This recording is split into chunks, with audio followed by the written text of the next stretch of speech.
অবনী ঘুমের রাজ্যে হারিয়ে গেল। মাঝরাতে মনে হলো কেউ তার মুখের উপর ঝুঁকে আছে। লোকটির ঘন ঘন নেওয়া গরম নিঃশ্বাস অবনীর মুখের উপর পড়ছে। অবনী অনুভব করল কেউ তার কপালে উষ্ণ ছোঁয়া দিল। অবনী লোকটাকে ধাক্কা দিয়ে কে কে বলে উঠল। অবনীর কথা শুনে আরস উঠে লাইট অন করলো। কি হয়েছে? মাঝরাতে এরকম চিল্লাচ্ছ কেন? কাকে যেন আমাদের রুমে কে যেন আমাদের রুমে এসেছিল। হোয়াট? হ্যাঁ, আমি ঠিক বলছি, কেউ এসেছিল। অবনীকে এরকম ভয় পেতে দেখে আরস অবনীর দিকে এক গ্লাস পানি এগিয়ে দিল। পানি শেষ করার পর আরস বলল, কি হয়েছে বলো তো? কেউ একজন রুমে এসেছিল। আমার কপালে ঠোঁট ছোঁয়ালো। তারপর আমি ধাক্কা দিয়ে সরিয়ে দিলাম। কেউ যদি আমাদের রুমে আসে তাহলে যাবে কোন জায়গা দিয়ে, ইডিয়েট? আর আমি সত্যি বলছি, কেউ সত্যিই ছিল। আরস এবার অবনীকে ভয় লাগানোর জন্য বলল, অবনী, আমার কি মনে হয় জানো? তোমার এক্স বয়ফ্রেন্ডকে তুমি ছাকা দিয়ে বিয়ে করে ফেলেছে, তো তাই তোমার এক্স বয়ফ্রেন্ড হয়তো দুঃখে কষ্টে সুইসাইড করে এখন ভূত হয়ে তোমার কাছে ফিরে এসেছে। আরসের কথা শুনে অবনীর এতক্ষণের ভয় উড়ে গিয়ে বিরক্তিকর মুখ ধারণ করলো। অবনী আরসকে বলল, একদম আজে বাজে কথা বলবেন না। আমার কোনো বয়ফ্রেন্ড কোনো কালেই ছিল না যে তাকে আত্মা হয়ে আমার কাছে ফিরে আসতে হবে। তা অবশ্য ঠিক, তোমার মতো ঝগড়টে মেয়ের সাথে কেই বা প্রেম করতে চাইবে? আমি মোটেও ঝগড়টে নই, অন্তত আপনার মতো তো নই। হয়েছে, অনেক রাত হয়েছে, এবার আমাকে ঘুমাতে হবে।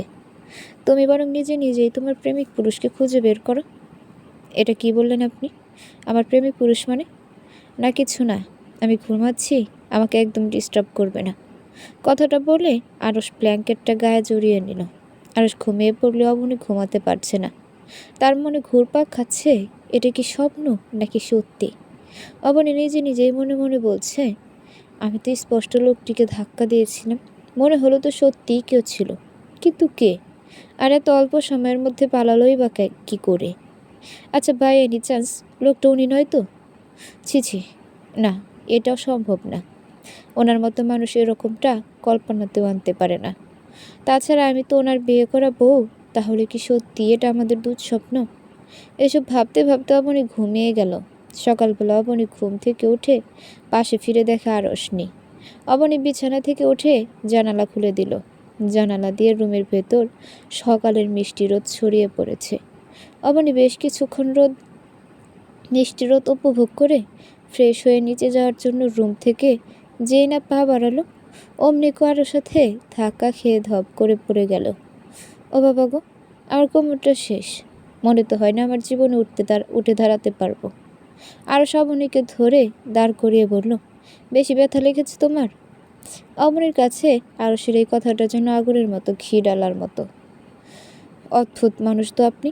আমাকে ধাক্কা দিয়ে ফেলে দিয়ে যেখানে সরি বলবেন তা না করে আপনি বলছেন বেশি ব্যথা লেগেছে তোমার। এত জোরে ধাক্কা মেরে ফেলে দিলে ব্যথা লাগবে না তো কি আরাম লাগবে? চোখ কি পেছনে রেখে হাঁটেন নাকি? অদ্ভুত, আমি নই তুমি। আমি সরি বললেও তোমার সমস্যা, না বললেও সমস্যা। আমি না হয় চোখ পেছনে রেখে হেঁটেছিলাম, তুমি তো নিশ্চয়ই চোখগুলো সামনে রেখেই হাঁটছিলে। তুমি পড়ে গেলে কিভাবে? নিজে দেখে চলতে পারো না? একে তো আমাকে ইচ্ছে করে ফেলেই দিয়েছেন, তার উপর আবার তর্কও করছেন দেখছি।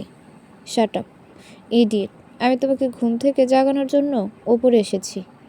পরে পরে তো শুধু ঘুমাচ্ছিলে, কোনো কাজই তো ঠিকমতো করতে পারো না। পারো তো শুধু পরে ঘুমাতে। এখন নিচে চলো, নাস্তা করতে হবে। আপনি কি আমাকে খোঁটা দিলেন? সেটা বোঝার মতো নলেজ কি তোমার আছে? এখন এত তর্ক না করে নিচে চলো, সবাই তোমার জন্য অপেক্ষা, তোমার মতো ঘুমের রানী না। ডাইনিং টেবিলে সবাই নাস্তা করছে। অবনী জাহানারা খানকে উদ্দেশ্য করে বলল, দাদু, একটা কথা বলার ছিল। কী কথা মিষ্টি? আসলে তুমি কিছু মনে করবে না তো? না, নির্দ্বিধায় বলো। দাদু, আসলে বাবা তো একা মানুষ, এ বয়সে আর কত কষ্ট করবে, তাই আমি আবারও জব করতে চাইছি। মিষ্টি, তুমি চাইলে তোমার বাবার জন্য প্রতি মাসে টাকা পাঠিয়ে দেব। না দাদু, এটা আমার আত্মসম্মানে লাগবে। আমি শ্বশুর বাড়ির টাকা বাবাকে দিতে চাই না, নিজের ওপর যদি টাকা দিতে চাই। তাছাড়া আমি দিতে চাইলেও বাবা কখনো আমার শ্বশুর বাড়ির টাকা নেবে না। অবনীর কথা শুনে প্রিয়া খান বলল, ঢং দেখে বাঁচি না, তুমিও তো এখন আমাদের বাড়িরই বউ, তা তোমার বাবা আমাদের বাড়ির টাকা নিবে না তো তোমার টাকা নিবে কিভাবে? শোনো মেয়ে, খানবাড়ির বউয়েরা জব করে না, আর বাইরে গিয়ে ঢ্যাং ঢ্যাং করে ঘুরে বেড়ায় না, বুঝেছ? প্রিয়া খানের কথায় জাহানারা খান চোখ রাঙিয়ে শক্ত করে বললেন, প্রিয়া, কথা বললে সাবধানে বলবে। মিষ্টি অন্য মানুষদের মতো নির্লজ্জ নয় যে আরেকজনের টাকায় নিজের পরিবার চালাবে। ওর যথেষ্ট আত্মসম্মান রয়েছে, যেটা এ বাড়িতে অনেকের মাঝেই নেই। শাশুড়ি মা, আপনি কি কোনোভাবে আমাকে ইঙ্গিত করে বলেছেন কথাটা?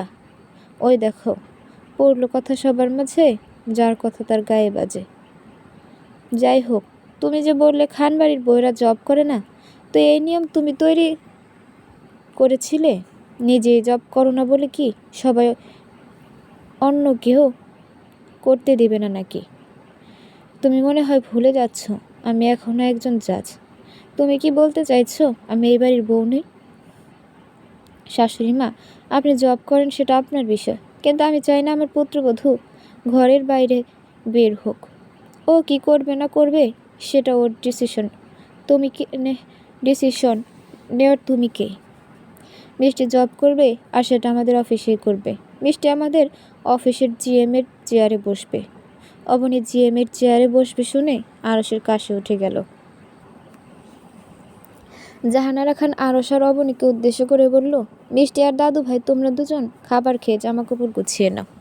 আরস আশ্চর্য হয়ে বলল, কেন দাদু, জামা কাপড় কেন গোছাবো? মিষ্টিদের বাড়িতে বেড়াতে যাবে তাই? হট, তুমি জানো না আমার অফিসে কাজ আছে? আমি যেতে পারবো না দাদু। দরকার পড়লে আমি অবনীকে পৌঁছে দিয়ে আসবো। অফিসের দিকটা তোমার বাবা আপাতত সামলে নিতে পারবে। দুদিন বেড়াতে গেলে কাজে তেমন কোনো প্রবলেম হবে না। প্রিয়া খান মাঝখান দিয়ে ফোড়ন কেটে বলল, শাশুড়ি মা, বাবুন যেহেতু যেতে চাইছে না, তাহলে থাক না, ওই মেয়েটা গিয়ে থাক ওই বাড়িতে, আমরা কেউ তো তাতে বাধা দিচ্ছি না। শাট আপ, দাদু ভাই যাবে কি যাবে না সেটা আমি বুঝবো। তোমার মুখটা বন্ধ রাখো। আর ওই মেয়েটা বলছো কেন? ওর একটা সুন্দর নাম আছে, নাম ধরেই ডাকবে। আরশা রবণী লাগেজ নিয়ে নিচে নেমে এলো। দুজন একসাথে জাহানারা খানকে সালাম করে দোয়া চেয়ে নিল।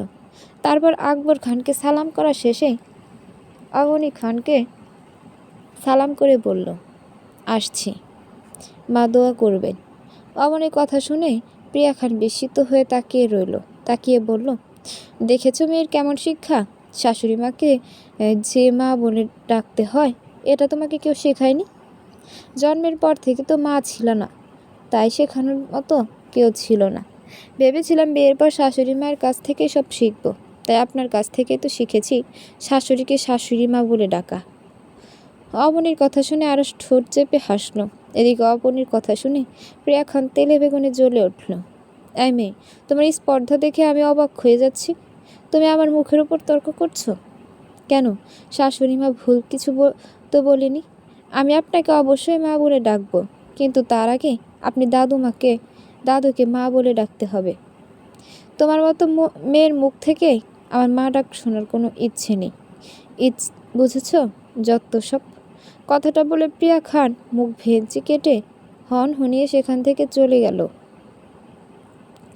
আরশ আর অবনী গাড়ি নিয়ে রওনা হলো। আরশ ড্রাইভ করছে, অবনী পাশে বসে বাইরের হাওয়া উপভোগ করছে। বাতাসে অবনীর চুলগুলো বারবার আরশের মুখের উপর পড়ছে। আরশ বারবার হাত দিয়ে চুল সরিয়ে দিচ্ছে। কিছুক্ষণ পর আরশ গাড়ি ব্রেক করলো। আচমকা গাড়ি ব্রেক করায় অবনী বলল, কী ব্যাপার, আপনি গাড়ি থামালেন কেন? এভাবে চুলগুলো পাগলের মতো ছেড়ে রেখেছো কেন? তাড়াতাড়ি চুল বাঁধো, না হলে পরপারে যাওয়ার জন্য প্রিপারেশন নাও। মানে হলো তোমার চুলগুলো যেভাবে বারবার আমার মুখের উপর এসে পড়ছে, আমি ঠিকমতো ড্রাইভ করতে পারছি না। তো এটা সুন্দর করে বললেই হতো, এত ঘুরিয়ে পেঁচিয়ে বলার কি দরকার ছিল? অবনী চুল বাঁধার পর আবার গাড়ি স্টার্ট করলো। কিছুক্ষণ নীরবতা শেষে আরশ বলল, দাদু তোমাকে জিএমের চেয়ারে বসতে বলল, আর তুমি ঢ্যাং ঢ্যাং করে রাজি হয়ে গেলে কেন? তো কি করব, দাদুকে মুখের উপর না করে দিব? চুপ করো দাদু। দাদু তো আর জানে না তুমি কাজের মধ্যে ঢেঁড়স। দাদু তো ভাবছে তার মিষ্টির কত মিষ্টি মিষ্টি গুণ। একদম বাজে কথা বলবেন না। আপনি আমাকে যতটা অকর্মা ভাবছেন আমি মোটেও ততটা অকর্মা নই। এমন ভাব করছেন যেন আমি আপনার অফিস ছাড়া আর কোথাও জব করিনি। শুনুন, আমি হাসান আঙ্কেলের অফিসেও তো জব করেছি। কই উনি তো কখনো আমার কোনো ভুল খুঁজে পায়নি। আপনি একমাত্র চুতিয়া, তাই সারাক্ষণ আমার ভুল খুঁজে বেড়ান। মাঝে মাঝে তো আমার মনে হয় আপনি ইচ্ছে করে আমার পেছনে লেগে থাকেন। হা হা হা, হাসালে তুমি, সত্যিই তুমি খুব হাসাতে জানো। এমনকি এমনি এমনি কি আমি তোমাকে স্টুপিড বলি? হাসান আঙ্কেল তোমার বাবার প্রাণপ্রিয় বন্ধু। তিনি কেন তার বন্ধুর মেয়ের দোষ খুঁজতে যাবে? উনি কিছু বলেনি বলে নিজেকে একেবারে গুণবতী ভাবতে শুরু করে দিয়েছ। আমার অফিসে জয়েন করো, তাহলেই বোঝা যাবে কত গুণ তোমার। আমার কোনো গুণই যে আপনার চোখে পড়বে না সেটা আমি খুব ভালো করেই জানি। সারাক্ষণ তো মন কিরনাকির মতো আমার পাশে দাঁড়িয়ে থাকেন। কখন কিভাবে কোন দোষ খুঁজে বের করা যায়। নেহাত দাদু বলেছে, তাই না হলে আপনার মতো শয়তান বস যেই অফিসে থাকে ওই অফিসে কাজ করার বিন্দুমাত্র ইচ্ছেও আমার নেই। তখনই আরস গাড়ি ব্রেক করলো, হাত মুষ্টিবদ্ধ করে গাড়িতে একটা বাড়ি দিয়ে বলল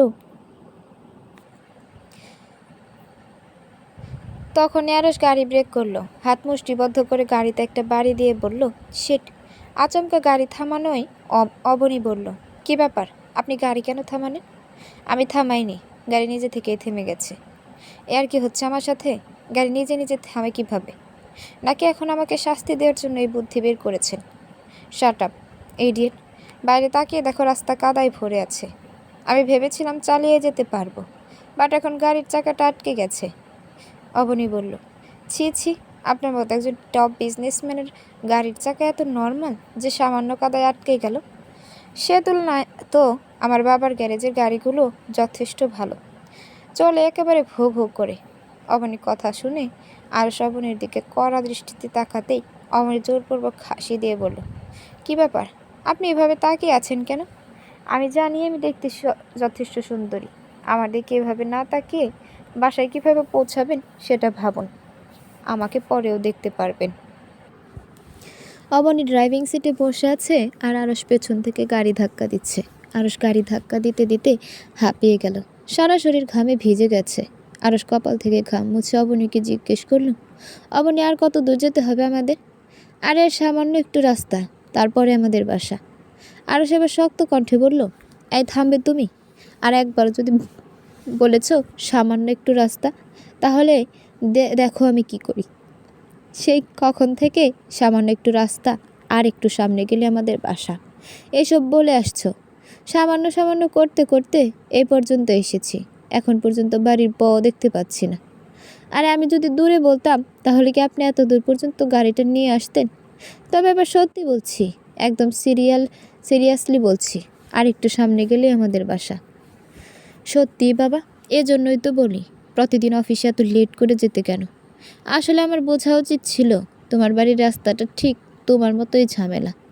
কথাটা বলে আরশ বিরক্তিকর শ্বাস নিয়ে আবার গাড়ি ধাক্কা দিতে শুরু করলো আর নিজে নিজেই বিড়বিড় করে বলছে, শালার বিয়েটাই হলো অদ্ভুতভাবে, বিয়ের আগেই পাত্রী পলাতক, অদ্ভুত বাসর, অদ্ভুত বৌভাত, এবার অদ্ভুত শ্বশুরবাড়ির যাত্রা। পৃথিবীতে মনে হয় আমি একমাত্র পুরুষ যার শ্বশুরবাড়িতে যেতে হচ্ছে গাড়ি ধাক্কাতে ধাক্কাতে। ভাগ্য ভালো এখানে জানাশোনা কেউ নেই, না হলে তো এই ঐতিহাসিক কাহিনী মুহূর্তের মধ্যেই ভাইরাল হয়ে যেত, সেই সাথে আমার মান ইজ্জত সব ফালুদা হয়ে যেত। আর জানি কি কি দেখার বাকি আছে আল্লাহ মাবুদ জানে, ভালো জানেন। এদিকে আরশের এই নাজেহাল অবস্থা দেখে অবনীর তো ইচ্ছে করছে হু হা করে হেসে দেই। যে ছেলে এত আহ্লাদে বড় হয়েছে তার কিনা শেষ পর্যন্ত এই দুরবস্থা। অবনী মনে মনে বলছে, বেশ হয়েছে বেটা বজ্জা, আমাকে অনেক জ্বালাতিস তুই, এবার বুঝ মজা। অবনী আরশকে ব্যঙ্গাত্মকভাবে বলল, দূর, এত আস্তে ধাক্কা দিলে হবে? সারাদিন তো মুখে বড় বড় কথা বলেন। আরশ খান এই, আরশ খান সেই, এসব বলে কান ঝালাপালা করে দেন। এসব এখন সামান্য গাড়িটুকু ধাক্কা দিয়ে যেতে পারছেন না? আপনার জায়গায় আমি হলে কত আগে বাড়ি পৌঁছে যেতাম। অবনীর কথাটা যেন আগুনের মতো ঘি ঢালার মতো। আরশের এমনিতেই মেজাজটা খারাপ ছিল, অবনীর ব্যঙ্গাত্মক কথা শুনে মেজাজ আরও খারাপ হয়ে গেল। আরস এবার গাড়ি ছেড়ে অবনীর দিকে এগিয়ে আসতে আসতে বলল, এতই যখন বড় বড় কথা বলছো, তাহলে এবার নিজেই গাড়িটা। আর কিছু বলার সৌভাগ্য বেচারা আরসের হলো না। তার আগে থপ করে চিত হয়ে কাদায় পড়ে গেল। সারা শরীর কাদা লেগে ভূতের মতো অবস্থা হয়ে গেছে। আরসকে পড়ে যেতে দেখে অবনী দ্রুত গাড়ি থেকে নেমে এলো। আরসকে দেখে অবনীর হাসিই থামছে না। এই মুহূর্তে আরসের মেজাজটা খারাপ করার জন্য অবনীর এই হাসিটাই যথেষ্ট। আরস রেগে অবনীকে বলল, এই মেয়ে এভাবে পেতনির মতো হেসে আমাকে টেনে তোলো, না হেসে আমাকে টেনে তোলো। অবনীর তো হাসিই থামছে না। অবনীর হসপিটালে হাসিটাকে কিছুটা কন্ট্রোল করে হাসতে হাসতেই বলল, বিশ্বাস করুন, আপনাকে এত পরিমাণ ভয়ঙ্কর লাগছে যে এই মুহূর্তে কেউ আপনাকে দেখলে শিওর হার্ট অ্যাটাক করবে। 1 মিনিট, আমি আপনাকে দেখাচ্ছি। কথাটা বলে অবনী মোবাইলের ক্যামেরাটা অন করে আরসের ক্যামেরাটা ধরে বলল, এই দেখুন আপনাকে কতটা ভয়ঙ্কর দেখাচ্ছে। ক্যামেরায় নিজের এই করুণ অবস্থা দেখে আরসের এখন পাটি বিছিয়ে কাঁদতে ইচ্ছে করছে। আরস নিজে নিজে বলছে, দাদু তুমি আমাকে এই কোন জাহান্নামের দিকে ঠেলে দিলে? দেখে যাও তোমার আদরের দাদু ভাই কি দূর অবস্থায় পড়ে আছে।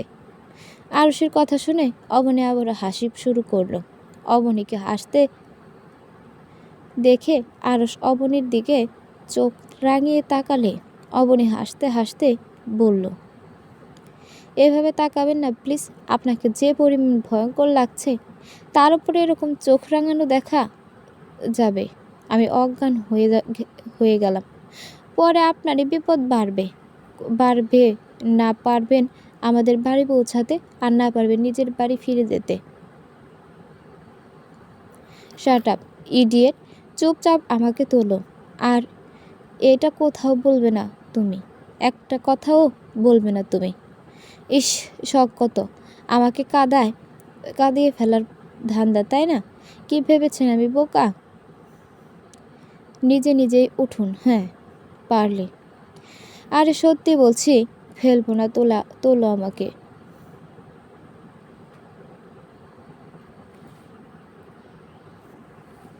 অসম্ভব। আমি আমার শত্রুকে বিশ্বাস করলেও আপনাকে বিশ্বাস করি না। কথাটা বলে অবনী আবারও বলল, একটা উপায় পেয়ে গেছি। কি? অবনী মোবাইলটা নিয়ে আরসের কাদা মাখা ছবিটা ক্যামেরায় বন্দি করে নিল। তারপর আরসকে বলল, আমি আমার মোবাইলে আপনার ছবিটা তুলে রাখলাম। বাই এনি চান্স আপনি যদি আমায় কাদায় ফেলে দেন, তাহলে কিন্তু আমি আপনার এই কাদা মাখা ছবিটা ভাইরাল করে দেব। অবনীর কথা শুনে আরসের যেন বিষম খাওয়ার মতো অবস্থা। কারণ সে ভেবে তো নিয়েছিল সত্যি সত্যি অবনী যখন তাকে টেনে তুলতে যাবে তখন অবনীকেও কাঁদিয়ে ফেলে দেবে, তারপর তাকে নিয়ে হাসাহাসি করার মজা বুঝবে। কিন্তু অবনী তার সেই প্ল্যানে জল ঢেলে দিল। আরস নিজে নিজেই মনে মনে বলছে, আরসের তোর অবস্থা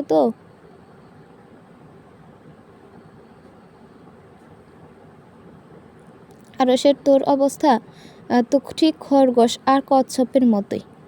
এই মেয়ে তো দেখছি শয়তানি বুদ্ধিতে আমার চেয়ে বেশ উন্নত, এগিয়ে।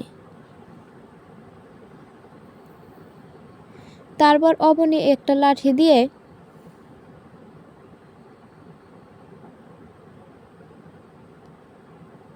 আরসকে টেনে দাঁড় করালো। বাকিটা পথ তারা হেঁটে এসেছে।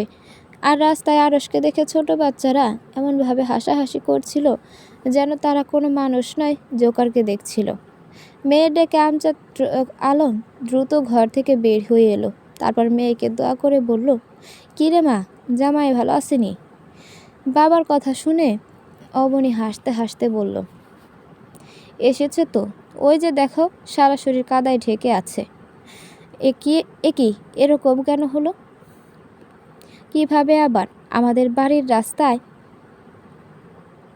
কাদায় গাড়ির চাকা আটকে গিয়েছিল, কাদায় পড়েই এই অবস্থা হয়েছে। ডাইনিং টেবিলে বাহারি রকমের খাবার সাজানো। আমজাদ আলম একমাত্র জামাইয়ের জন্য সকল খাবার নিজ হাতে রান্না করেছেন। বাবাকে এত একা খাবার রান্না করতে দেখে অবনী বলল, বাবা তুমি কেন নিজে নিজে এত কষ্ট করতে গেলে? আমি এসেই তো রান্না করে নিতে পারতাম। মেয়ের সব কথা শুনে আমজাদ আলম বলল, এটা কোনো কথা বললি রে মা? তুই কেন এত দূর থেকে এসে রান্না করতে যাবি? এখন তো কথা না বলে চুপচাপ জামাইয়ের পাশে বস। অবনী তার বাবাকে ধরে চেয়ারে বসিয়ে বলল, একদম বেশি কথা বলবে না, অনেক হয়েছে, এবার তুমি খাবার খেতে বসো, আমি খাবার সার্ভ করছি। অবনী আরশকে আর বাবাকে খাবার সার্ভ করে দিল। আমজাদ আলম আরশকে উদ্দেশ্য করে বলল, আমাদের ছোট্ট ঘরে তোমার থাকতে খুব অসুবিধা হচ্ছে তাই না বাবা? না না, it's okay, I am fine. এভাবে তাদের জামাই শ্বশুরের মাঝে টুকটাক কিছু কথা হলো। তাদের খাওয়া শেষে অবনী নিজেও খেয়ে নিল।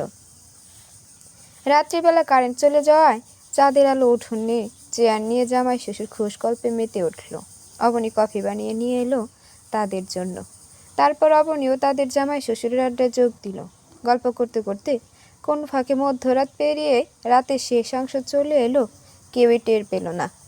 সবার হুঁশ ফিরল কারেন্টের আগমনে। এতক্ষণ বাইরের প্রকৃতি, মনোরম পরিবেশ, হৃদয় জুড়ানো বাতাসে কারেন্টের অনুপস্থিতি কারো অনুভবই হয়নি। হয়তো এই মুহূর্তে কারেন্ট না এলে গল্প করতে করতে রাত পেরিয়ে ভোর হয়ে যেত। কারেন্ট চলে আসায় সবাই রুমে চলে এলো। অবনীর রুমের খাটটি অতটা চওড়া নয়, দুজন ঠিকঠাকভাবে ঘুমানোর মতো। মাঝ দিয়ে কোলবালিশ রাখবে তার তাগাদ নেই। ফলস্বরূপ একজনকে নিচে ঘুমাতেই হবে। তাই অবনী বলল, আপনি উপরে ঘুমান, আমি মেঝেতে বিছানা করে নিচ্ছি। কিন্তু অবনীর কথায় আরশ আপত্তি জানায়, ঘুমালে দুজন একসাথে উপরে ঘুমাবো, আর না হলে দুজন নিচেই বিছানা করে নেব। দুজন নিচে বিছানা করে নেব মানে?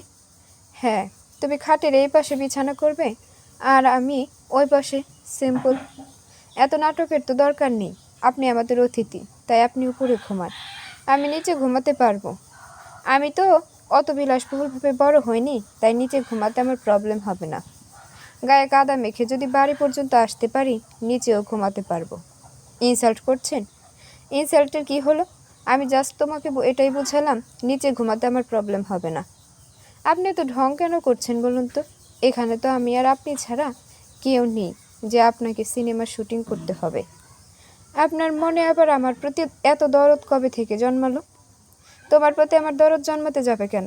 তাহলে নিচে ঘুমানোর জন্য এরকম উপরে উঠে পড়ে লেগেছেন কেন? কারণ বলা তো যায় না, কখন আবার আমাকে এই নিয়ে খোঁটা দিয়ে বসো। এই একদম বাজে কথা বলবেন না। আমি কখনো আপনাকে খোঁটা দিয়েছি? দাওনি, তবে দিতে কতক্ষণ? খুব বেশি বাজে বকছেন আপনি। চুপচাপ এসব উল্টা পাল্টা চিন্তা বাদ দিয়ে ঘুমিয়ে পড়ুন, এমনিতেই অনেকটা লেট হয়ে গেছে। আরশ বিছানায় শুয়ে পড়ল। অবনী নিচে বিছানা পেতে আরশের দিকে উল্টো পাশে মুখ ঘুরিয়ে শুয়ে পড়ল।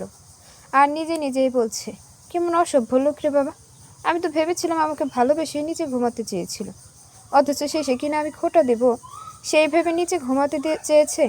যেই না বললাম খোঁটা দেব না, অমনি নাচতে নাচতে খাটে শুয়ে পড়ল। আর এদিকে আমি আকাশ কুসুম স্বপ্ন বসে আছি। নিজে বিড় করে এসব বলে অবনী ঘাড় ঘুরিয়ে পেছনে তাকিয়ে দেখল আরশ ঘুমিয়েছে কিনা। আশ্চর্য বিষয়, আরশ বিছানায় নেই। আরশকে বিছানায় না দেখে অবনী ঘাবড়ে গেল। পরে খাটের নিচে ফাঁকে দিয়ে চোখ পড়তে দেখল আরশ ও পাশে বিছানা পেতে শুয়ে ওর দিকে তাকিয়ে আছে। আরশকে এভাবে নিজের দিকে তাকিয়ে থাকতে দেখে অবনী লজ্জা পেয়ে ঘাড় ঘুরিয়ে নিল। আপনি ঠোঁটের কোণে হাসির ঝলক দেখা দিল। ব্যাপারটায় কেন জানি অবনীর ভালো লাগা কাজ করলো, কিন্তু কেন তার উত্তর জানা নেই অবনীর। সকাল সকাল ফজরের নামাজ পড়ে আরশ আর অবনী আবারও ঘুমিয়ে পড়ল। আরশ এমনিতেই লেট করে ঘুম থেকে ওঠে, তার উপর রাতে ঠিক মতো ঘুম হয়নি। অবনীর 9টা বাজে ঘুম ভাঙে। ঘুম থেকে উঠে ফ্রেশ হয়ে চলে যায় রান্নাঘরে। অবনী নাস্তা তৈরি করে বাবাকে খেতে দিল। আরশের খাবারটা নিয়ে রুমে এলো, কিন্তু আরশ এখনো পড়ে ঘুমাচ্ছে। দুনিয়াবি কোনো খবরই তার নেই। মনে হচ্ছে কত রাত ঘুমায়নি। অবনী খাবারটা টেবিলের উপর রেখে আরশের দিকে এগিয়ে গেল। আরশের স্নিগ্ধ মায়াবী মুখপানে তাকিয়ে অবনীর আর ঘুমটা ভাঙাতে ইচ্ছে করল না। মুগ্ধতার দৃষ্টিতে কিছুক্ষণ চেয়ে রইল। পরক্ষণে ভাবনার জগৎ থেকে বেরিয়ে আরশকে ডাক দিল, কিন্তু আরশ তো একেবারে ঘুমেই বিভোর হয়ে আছে। অবনী শত ডাকাটাকি করেও লাভ হলো না। তাই অবনী কবুতরের পালক এনে আরসের পায়ে সুরসুরি দিতে আরস ধরপড়িয়ে উঠে বলে, কে কে? পাশে হাসির শব্দে আরসের আর বুঝতে বাকি রইল না অবনী তার পায়ে সুরসুরি দিচ্ছে। এই মেয়ে আমার পায়ে এভাবে সুরসুরি কেন দিলে? তো কি করব? বেলা 10টা বাজে, এখন ওর মুরগির মতো ঝিমুচ্ছেন।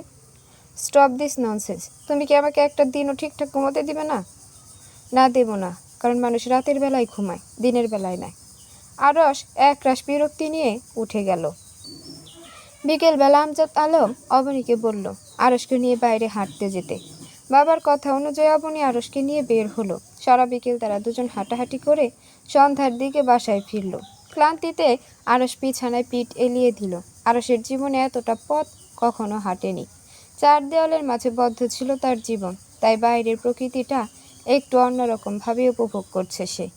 লাইট অফ করে ক্লান্তি দূর করতে ঘুমিয়ে পড়ল আরস। রাত 10টার দিকে আরসের ঘুম ভাঙে। চোখ সামনে যা দেখালো তাতে আরসের রীতিমতো কাঁপাকাঁপি অবস্থা। ভীতিতে রুদ্ধ হয় শ্বাস। আরসের মুখ দিয়ে কথাই বের হচ্ছে না। বিদঘুটে অন্ধকারে নিভু নিভু আলোতে স্পষ্ট দেখা যাচ্ছে কিছু একটা চুল ছেড়ে দাঁড়িয়ে দাঁড়িয়ে আছে। চুলগুলো বাতাসে উঠছে। আরস এবার ঘামতে শুরু করলো। আরস লাইট জ্বালাতে যাবে, কিন্তু পায়ের মধ্যে সেই শক্তিটুকু নেই। আরস পায়ের জোর না পেয়ে ধপ করে নিচে পড়ে গেল। অমনি লাইট জ্বলে উঠল। আরস ভূত ভূত বলে চিল্লাতে থাকে। আরসকে এরকম চিল্লাতে দেখে অবনী ভ্যাপাচেকা খেয়ে যায়। অবনী আরসকে হতভম্ব হয়ে বলল, আপনি কি পাগল হয়ে গেছেন? নিচে পড়ে গেলেন কিভাবে? আর এরকম ভূত ভূত করে চিল্লাচ্ছেন কেন?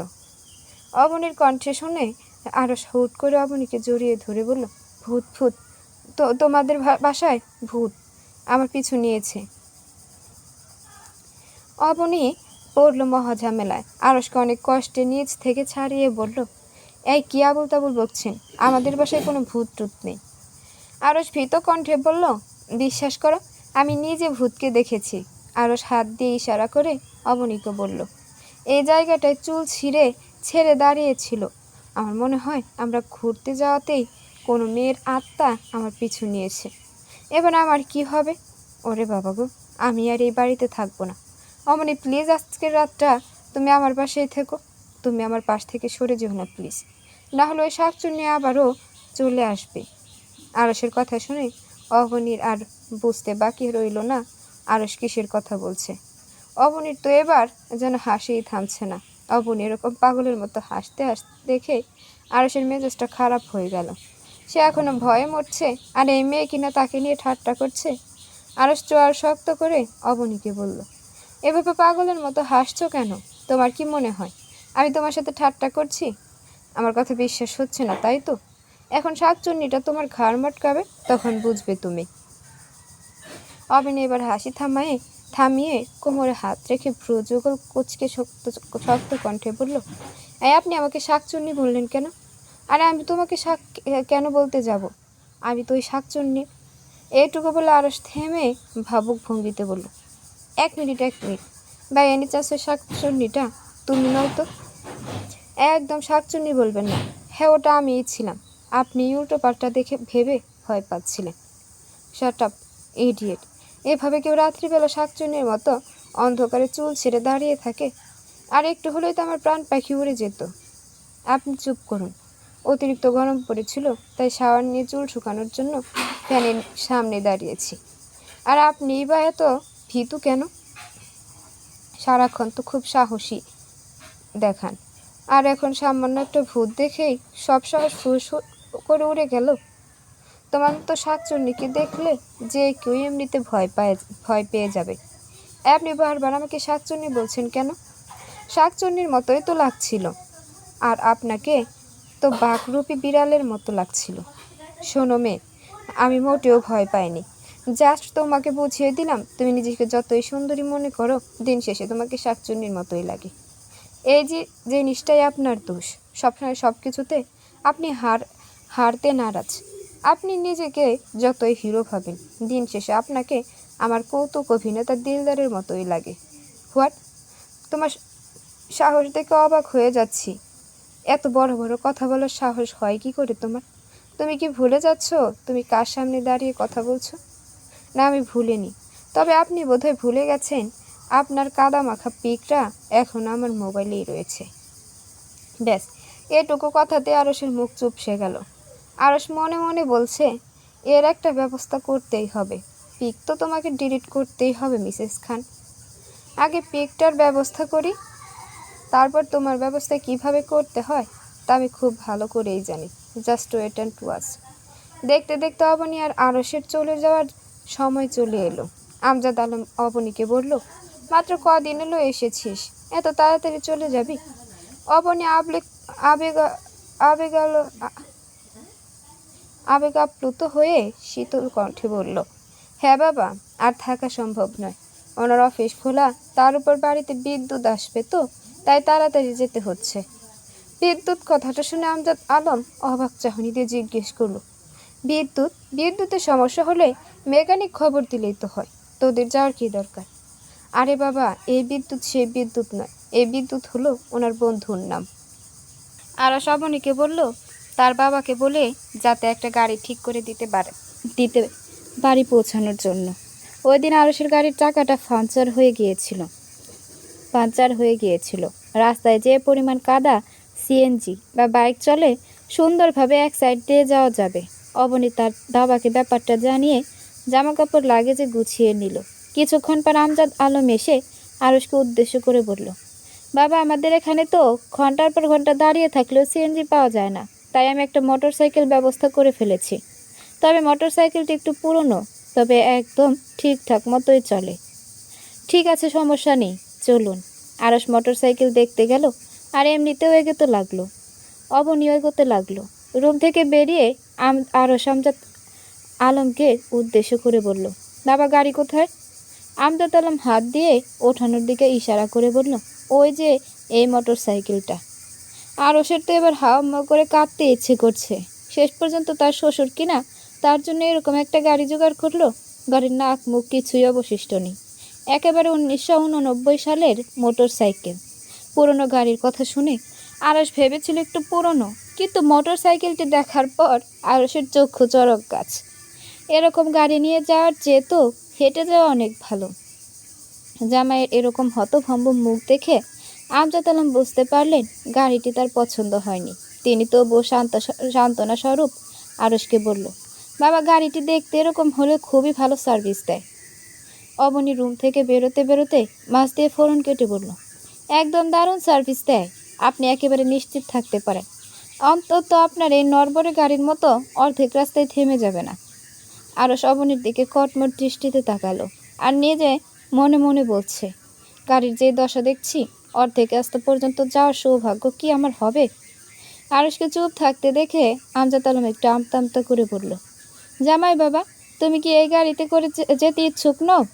শ্বশুরের কথা শুনে আরস স্বভাব সুলভ জোরপূর্বক হেসে দেয়, না না, ইটস ওকে, আমরা এই গাড়িতেই যেতে পারবো। জামাইয়ের কথা শুনে আমজাদ আলম একটু স্বস্তি পেলেন। অনেক কষ্টে পাশের বাড়ির ছেলেটার থেকে মোটর সাইকেলটি নিয়েছে। ছেলেটাও রাজু মেকানিক ওয়ার্কশপে নতুন জয়েন করেছে। আমজাদ আলম আরসকে বলল, জামাই বাবা, আমি ওয়ার্কশপে তোমার গাড়িটি ঠিক করে রেখে দেব, তুমি লোক পাঠিয়ে দিও। আরস বলল, বাবা, আপনি কি আমাকে শুধু জামাই ভাবেন নাকি নিজের ছেলে ভাবেন? আমজাদ আলম হেসে বললেন, শোনো ছেলের কথা, আমি তোমাকে আমার ছেলের মতোই ভাবি। আমি কালকে আপনার জন্য একটি নতুন বাইক কিনে পাঠাবো। বাইক কেনার কারণ হচ্ছে যাতে কাদার মধ্যেও চলাচল করতে আপনার অসুবিধা না হয়। আপনি প্লিজ না করবেন না। জামাইয়ের এমন কথা শুনে আমজাদ আলম মুগ্ধতার দৃষ্টিতে চেয়ে রইলেন, সাথে লজ্জা বোধ করলেন। আমজাদ আলমকে এরকম লজ্জা পেতে দেখে আরস কোমল কণ্ঠে বললেন, আমি কিন্তু আপনাকে লজ্জায় ফেলতে কথাটা বলিনি, আপনার ছেলে হয়ে বলছি। বাবা, আমি আপনার জামাই নই, আমি আপনার ছেলে। এরপরও কি আপনার আমার দেওয়া জিনিসটিতে আপত্তি আছে? আমজাদ আলম এবার স্বভাবসুলভ হেসে বলল, জামাই হিসেবে আপত্তি ছিল, কিন্তু ছেলে হয়ে যখন বলেছ, তাহলে আমার আর কোনো আপত্তি নেই। অনেক অনেক ধন্যবাদ। আমি কত খুশি হয়েছে আপনাকে জাস্ট বলে বোঝাতে পারবো না। আরসের কথায় অবনী মুগ্ধ হলো। নিজে নিজেই বলছে, মানুষটাকে যত খারাপ ভেবেছিলাম তিনি ততটাও খারাপ নয়।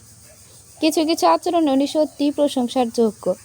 আরস মোবাইল নিয়ে তাদের ড্রাইভার রিয়াজকে কল করে জানিয়ে দিয়েছে রাজু মোটরস অটোমোবাইল ওয়ার্কশপের ওখানে যেন গাড়ি নিয়ে আসে। তাদের গাড়িটি নষ্ট হয়ে গেছে। তারপর আমজাদ আলমের থেকে বিদায় নিয়ে তারা দুজন রওনা দিল। সারা রাস্তা আরস আল্লাহ আল্লাহ জিকির করতে করতে গেল।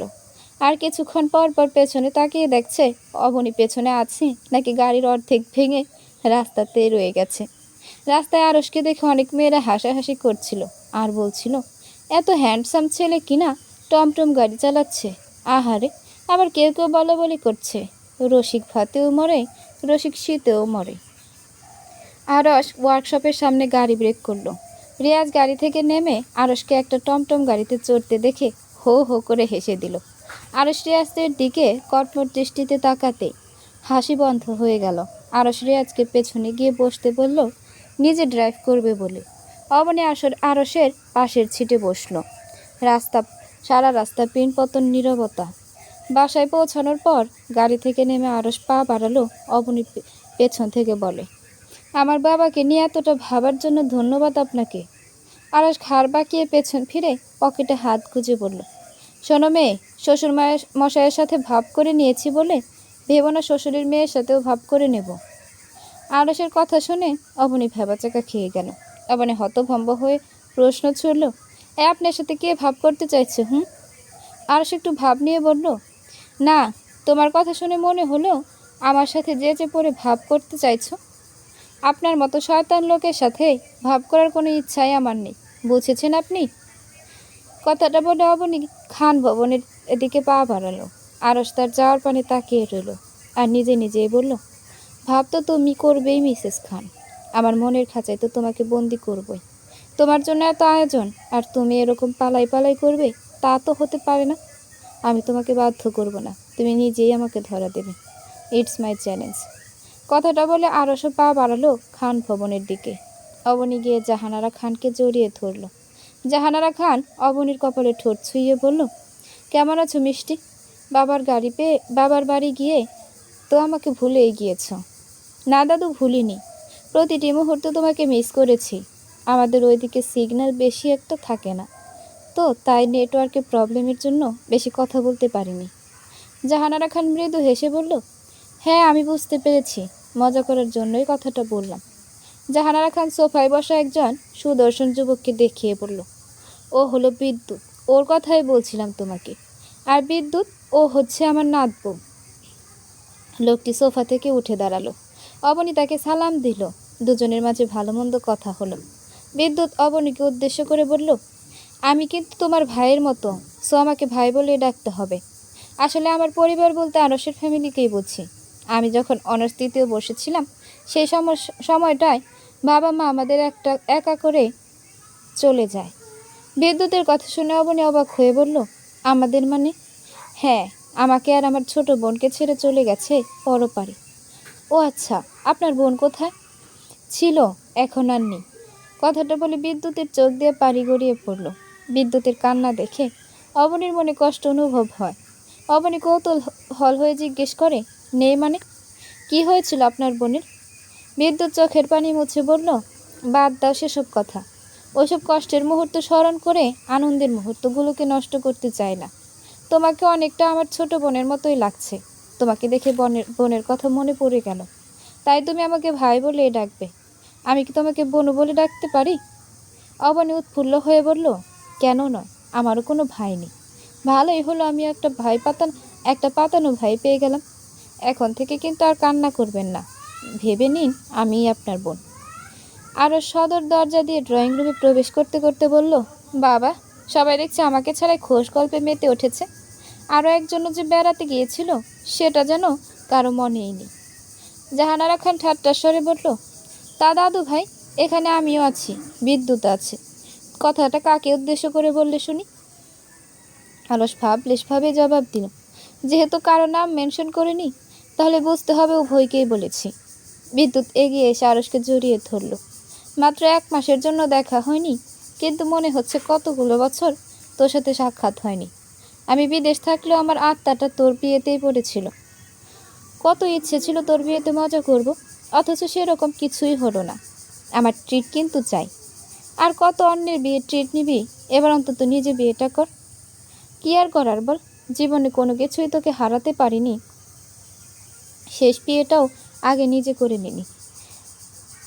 কথাটা বলে দুজনেই হেসে দিল। তো বল, কি খাবি, চা নাকি কফি? কফি খেয়ে খেয়ে মুখটা তেতো হয়ে গেছে, একটু চা পেলেই শান্তি। আরস মারিয়াকে ডাক দিল চা আনার জন্য। মারিয়া আরসদের বাসায় কাজ করে। অবনী আরসকে থামিয়ে বলল, আপনারা গল্প করুন, আমিই চা বানিয়ে আনি। কথাটা বলে অবনী কিচেনে গেল। চা বানাতে বানাতে অবনী নিজে নিজেই বলছে, সত্যি কারো নাম শুনেই হাসাহাসি করতে নেই। লোকটার নাম অদ্ভুত হলো, মনটা অনেক ভালো, কত সহজে আমায় আপন করে নিল। অবনী চায়ের কাপ সবার হাতে তুলে দিল। সবাই চায়ে চুমুক দিয়ে অবনীর প্রশংসা করলো। বিদ্যুৎ বলল, সত্যিই বনু, আমার হাতের চা একেবারে অসাধারণ। তোমার হাতের চা ওই একেবারে অসাধারণ, অসম্ভব ভালো হয়েছে। এখন থেকে আমি এ বাড়িতে রোজ আসবো তোমার হাতের চা খেতে। অবনী অভিমানে সরে বলল, বনু বলে ডাকছেন, অথচ এখন তুমি তুমি করেই কথা বলছেন। আপনার বোনকে কি আপনি তুমি করেই বলতেন? অবনীর কথা শুনে বিদ্যুৎ হেসে দিল। সাবলীল কণ্ঠে বলল, আচ্ছা ঠিক আছে, আর অভিমান করতে হবে না। আমি এখন থেকে তুই করে বলবো। তুইও কিন্তু আমাকে তুই তুমি করে বলতে হবে। ডান? ওকে, ডান।